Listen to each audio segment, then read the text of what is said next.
Hoje o nosso assunto é saboroso. Vamos falar sobre vinhos. E para isso nós estamos recebendo o proprietário da adega Dom Martins, seu Silvio Martins, a quem eu dou as boas-vindas. Seja muito bem-vindo, seu Silvio. Obrigado. Estamos aqui para falar dessa bebida dos deuses, como dizem, né? Exatamente, uma bebida tão antiga que tanta gente adora aí pelo mundo. Queria, seu Silvio, que o senhor começasse falando para a gente como foi que começou o seu interesse por vinhos até chegar na criação da adega Dom Martins. Então, você vê como as coisas. Meu pai foi o motivador, né, de tudo Sim. isso. Ele, cervejeiro, Hum, trabalhou 35 anos numa fábrica de cerveja, mas também era apreciador de vinhos, né? sim. Só que aí a gente jovem acha aquele vinho, por esse gosto amargo, prefere tomar o vinho suave. Então a gente começou a tomar o vinho suave. Sim. E aí eu, minha esposa, com namorada na época ainda, né, os amigos, sempre bebia vinho suave. E meu pai sempre criticava, dizendo, tem muito açúcar, rapaz, não bebe isso, tal. Mas a gente gostava. Só que aí, com o passar do tempo, ele foi trazendo essa experiência de experimentar um vinho e outro, e a gente acabou gostando e vai se adaptando, né, às diversas uvas que existem, viníferas, né? E fomos migrando, e hoje eu sou um apreciador de vinhos secos, diversos, né? Mas acabo bebendo todos, experimentando todos, sou bem flexível. E aí, vão passando o tempo, a gente gosta, começa a unir. Hoje em dia existem muitos passeios, muitos turismo, enoturismo, né? Você vai visitar as vinícolas, e aí bebe um vinho e bebe outro. E aí surgiu essa ideia de empreender. Perfeito. Então, estamos completando agora 3 anos, né, que a gente está empreendendo com a adega Dom Martins, nesse mundo dos vinhos.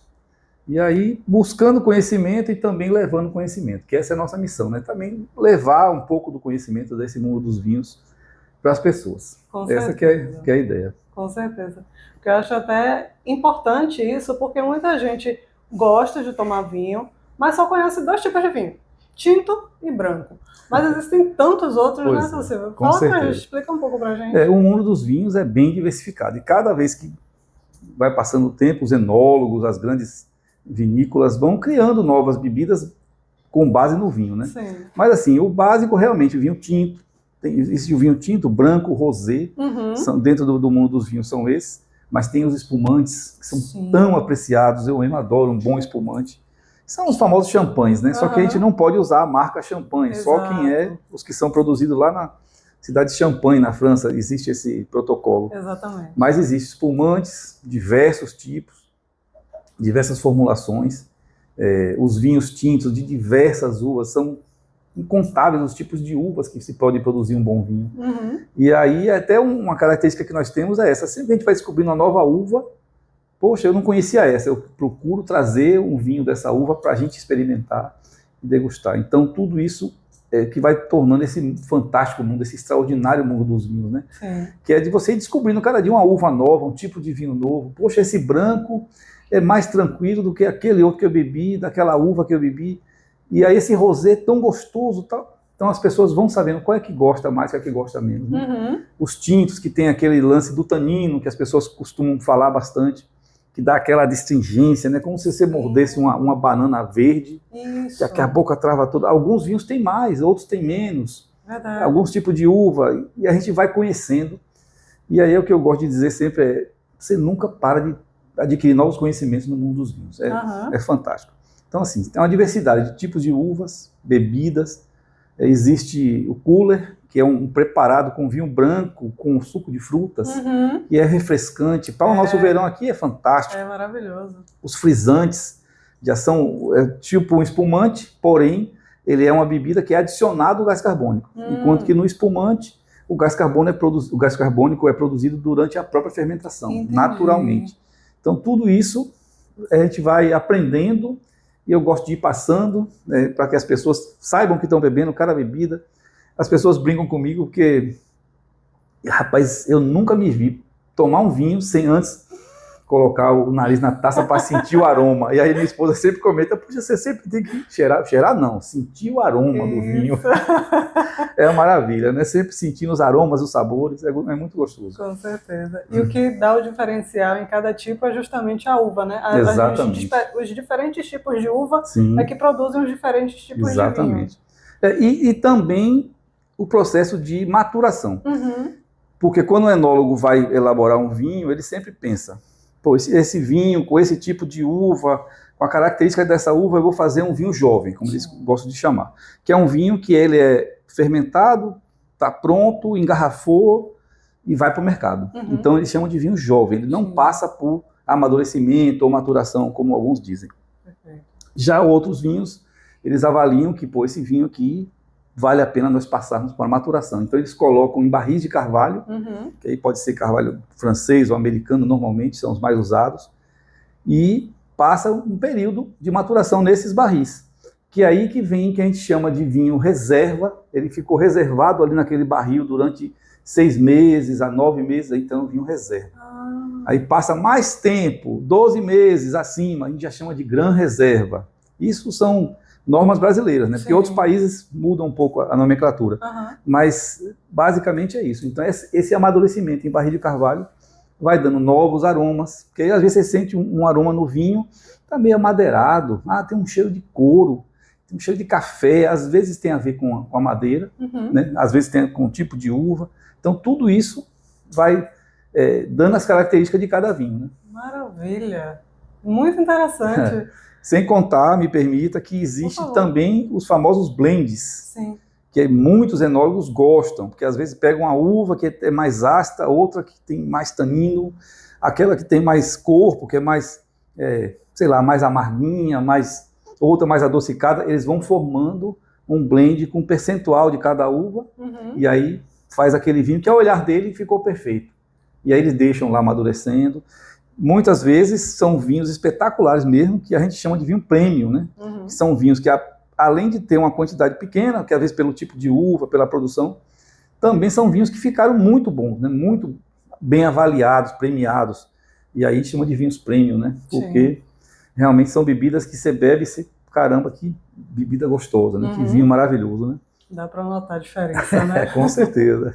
Mas não tem, pelo que o senhor falou, não tem aquela obrigatoriedade de guardar aquele vinho durante algum tempo. Como o senhor falou, né, tem os vinhos jovens, que são feitos engarrafados e já vai logo para venda. São vinhos para você beber no dia a dia. Perfeito. Não é recomendado guarda por longos períodos. Né? Principalmente que hoje em dia já existe as tampas, começa a mudar um pouco, né, que normalmente o padrão é a rolha de cortiça, mas existe também as rolhas sintéticas e existe a de rosca, que são as mais práticas que tem, né? Porque você abre, bebe seu vinho, aí não quis beber todo, você consegue tampar, guarda na geladeira, mas são vinhos que você vai beber logo, você não vai deixar ele guardado durante longos períodos. Sim. Quando o vinho passa por uma maturação, né, ou evolução em barril de carvalho, ele vai ganhando maiores características e mais durabilidade. Muitas garrafas vem escrito lá, recomendação de guarda, 10 anos, 15 anos, tem vinhos que tem. Existem vinhos que dezenas de anos aí guardados, armazenados, e quando se abre o vinho ainda está bom. Então, assim, às vezes não fica tão bom. Tudo depende de que contato teve com o oxigênio. Aí oxidou, aí o pessoal chama, vinagrou. Sim. Porque entrou em contato com o oxigênio, já é outra reação, aí perdeu o vinho. Eu já ouvi histórias de pessoas que compraram vinhos caríssimos, guardaram durante anos, e aí quando foram abrir, o vinho não prestava mais. Meu Deus. Perdeu o tempo, em vez de beber logo. É o que eu falo, eu não guardo muito tempo não. Eu deixo um período, já bebo meus vinhos, vou comprar outro e vou renovando meu estoque. É isso. Porque o gostoso é isso, né? É interessante o senhor falar sobre isso, que até me surgiu uma curiosidade agora. Como o senhor falou, muitas vezes a gente abre uma garrafa de vinho em casa, toma ali socialmente, ou durante uma refeição, ou para relaxar, mas não toma a garrafa toda, e aí guarda na geladeira. Lá na Europa a gente sabe que o clima é frio, então eles guardam em temperatura ambiente, mesmo que já é bastante frio, mas aqui como é muito quente, a gente costuma colocar na geladeira. Isso é correto? É correto, você não vai jogar fora seu vinho, né? Na Europa, para ser bem sincero, as experiências que eu já tive, raríssimas pessoas deixam a garrafa sem beber toda. Eles abrem e consomem, normalmente. Mas assim, acontece. Eu já aconteci de eu abrir e não querer beber toda a garrafa. Estou sozinho às vezes, ou só com minha esposa. E a gente vai guardar. Eu tenho em casa, eu até uma vez fiz uma postagem sobre isso. Um tipo de tampa que você insere como se fosse uma rolha na garrafa e tem uma bombinha que você tira o oxigênio dentro da garrafa. Então você vai ter uma durabilidade maior, mas não significa que você vai ficar lá várias semanas. É alguns dias, 3, 4, no máximo 5 dias ali, Aí você vai, bebe seu vinho, ainda tá bom. Mas já aconteceu de deixar também sem fazer isso, e em poucos dias o vinho já estava com sabor bem alterado, fica ruim, porque oxida e já muda completamente o sabor. E ali dentro da geladeira com outros alimentos, né? Isso.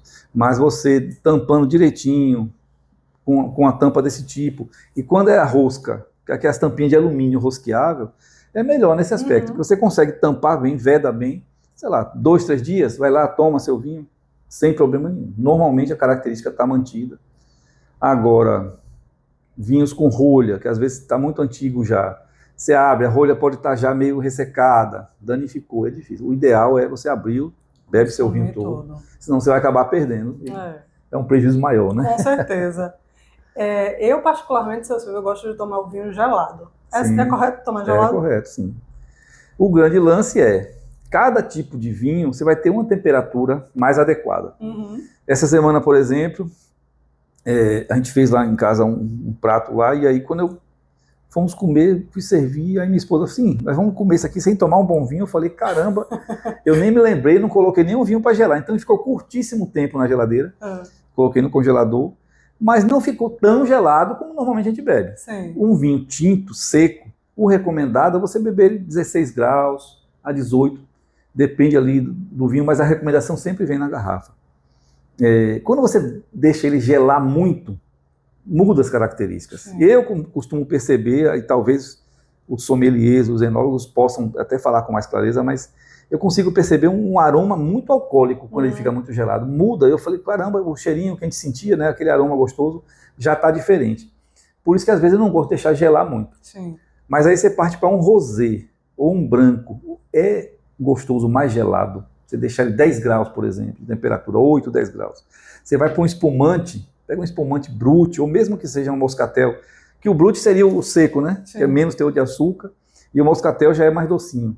Mas você colocar ele 4 a 6 graus ali, bem gelado, como chama, os cervejeiros chamariam trincando de gelado, seria um espumante, aí fica uma delícia. Aí você bebe, é extremamente refrescante, aquelas borbulhas, sabe, que são visuais, né, e também saborosas, né? Alguns gostam de dizer até que tem crocância no espumante. Eu falo, mas como que um líquido vai ter crocância? Isso. Mas justamente por causa do gás carbônico, né? Quando você bebe, você sente na sua boca. É muito gostoso, né? Sim. Eu sou suspeito, eu fico aqui de água na boca falando. Eu também. É isso que eu ia falar, o senhor tá falando aí, eu tô ficando com água na boca. Né? Só imaginando. A gente ouve muito falar, seu Silvio, sobre os vinhos internacionais, né? O famoso vinho do Porto, lá de Portugal, os vinhos argentinos. Eu queria que o senhor falasse, pela sua experiência, quais são os melhores vinhos internacionais que o senhor conhece? Internacionais, você falou de 2 lugares aí que eu já adquiri, já bebi vinhos, né? Eu bebi um vinho da Argentina, tem muitos bons vinhos lá, né? Mas de uma uva, como eu falei há pouco, que eu não conhecia. Chama Petit Verdot. É uma uva de origem francesa, mas produzido na Argentina, esse específico, maturado por 12 meses em barris de carvalho e tal. Quando eu bebi, achei muito agradável, muito gostoso. Então, argentino. Mas tem muitos outros rótulos argentinos que são famosos, principalmente quando se fala da uva Malbec, né, que na Argentina se adaptou muito bem. Sim. Tem muitos vinhos bons. Portugal tem uma característica interessante, que o maior consumo per capita de vinho no mundo é dos portugueses. Lá, praticamente todo mundo bebe vinho. Eu nunca vi um lugar daquele. Todo canto que você chega tem vinho. Minha esposa teve um período que ela passou lá, um treinamento que ela fez. Ela disse que no hotel que ela estava, no café da manhã, já tinha as garrafas de vinho disponíveis. Eu digo, meu Deus, o pessoal vai beber vinho no café da manhã. Tem quem queira e goste. Então, eles consomem muito vinho. Apesar de que o maior volume de vendas não é em Portugal, né? Produção e vendas, se eu não me engano, está nos Estados Unidos. É uma coisa que oscila um pouco. A França também produz muito e consome muito vinho. Mas assim, tem excelentes vinhos portugueses, excelentes vinhos argentinos, uruguaios. Quando se fala da uva Taná, que é muito famosa no Uruguai. Quando se fala da uva Carmener, que é no Chile, tem excelentes vinhos. Na França tem uma infinidade de uvas, né? Quando você começa a olhar os tipos de uva, quase todas são de origem francesa. É impressionante. Eles realmente se especializaram nessa área. Tem muitos bons vinhos americanos, né? A região da Califórnia, que é bem famosa nos Estados Unidos. E quando você fala de tipos de vinho, eu até não falei nesse aspecto. Existe o vinho fino, que a gente fala, por que vinho fino e vinho de mesa? O que é que difere? Vinho fino é quando você tem uvas de origem europeia, que aí é uma Cabernet Sauvignon, Syrah, a própria Carmenet, Taná. A maioria dessas uvas produzem os que a gente chama de vinhos finos. Quando você tem uvas de mesa, por exemplo, uma Isabel, Bordeaux, são uvas que tanto a gente consome in natura, como também produzem bons vinhos. A gente chama de vinhos de mesa. Entendi. E são de origem americana, em sua maioria. Então, uvas americanas, vinhos de mesa. Uvas europeias, vinhos finos. Né? Não quer dizer que sejam só produzidos nesses lugares. Sim. Já disseminou pelo mundo. Até porque a origem dos vinhos não foi nem na Europa, nem nos Estados Unidos. Muito lá atrás, na região do Oriente Médio, muito antes de Jesus, eu gosto de falar isso, né? Em pesquisa que a gente faz, existe históricos já de 6.000 anos antes de Cristo ter se descoberto vestígios em potes de barro de um ácido que só é encontrado na uva, em grande quantidade. E eles usavam esses potes naquela época para quê? Para armazenar azeite ou vinhos. Como o azeite não tem esse ácido, 6.000 anos antes de Cristo, aquela datação carbono 14 e tal, 6.000 anos tem vestígio de que já existia vinho armazenado. Eu digo, caramba, a pessoa já produzia vinho nessa época. É muito. E uvas que desde essa época até hoje se produz, né? Perfeito. E aqui no Brasil, seu Silvio, tem lugares também aqui no Brasil que produzem bons vinhos? Eu me tornei fã dos vinhos do nosso Nordeste aqui, né? Então, eu tive conhecendo algumas vinícolas do Vale do São Francisco, né? Fiquei curioso quando começou a produção e tive a oportunidade, fui lá conhecer algumas vinícolas, excelentes vinhos. O pessoal costuma batizar como vinhos tropicais, porque são vinhos produzidos com uvas que têm um grande período de sol ao longo do ano. Sim. Segundo eles dizem, lá em torno de 3.000 horas de sol ao longo do ano. Então isso gera uvas com uma característica diferente um pouco de um lugar onde você tem um clima mais frio e menos sol e tal. Cada terroir, como diz assim, onde é produzido, com a característica do solo, e insolação, quantidade de água, tudo planejadinho, vai dando características diferentes aos vinhos.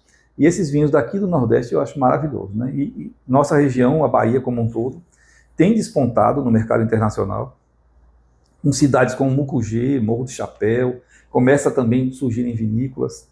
E eu acho muito legal isso, porque começa a disseminar, né?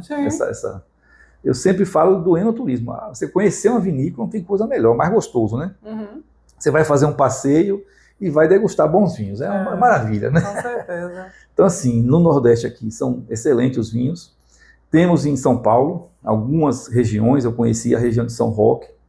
A gente tem no Rio Grande do Sul diversas regiões, por causa até do clima, né? Deles que é mais frio. Mas, assim, tive a oportunidade de conhecer algumas vinícolas lá. São fantásticos os vinhos nacionais. E os espumantes brasileiros, de um modo geral, que assim, nós temos um crescimento bem acelerado do consumo de vinho no Brasil. Muito puxado pelos espumantes, né? E os espumantes brasileiros têm se destacado no mundo inteiro com excelente qualidade. Diversos espumantes brasileiros ganham premiações internacionais. Inclusive, tem um espumante que há muitos anos, é um dos primeiros produzidos no Brasil, que ganhou na justiça a possibilidade de usar a marca Champagne. Um espumante. Então, por quê? Porque ele foi num concurso na França, ele já brigava na justiça por essa marca, e chegou na França e ficou em primeiro lugar. E ganhou de espumantes franceses. O pessoal avaliou, não, esse aí merece.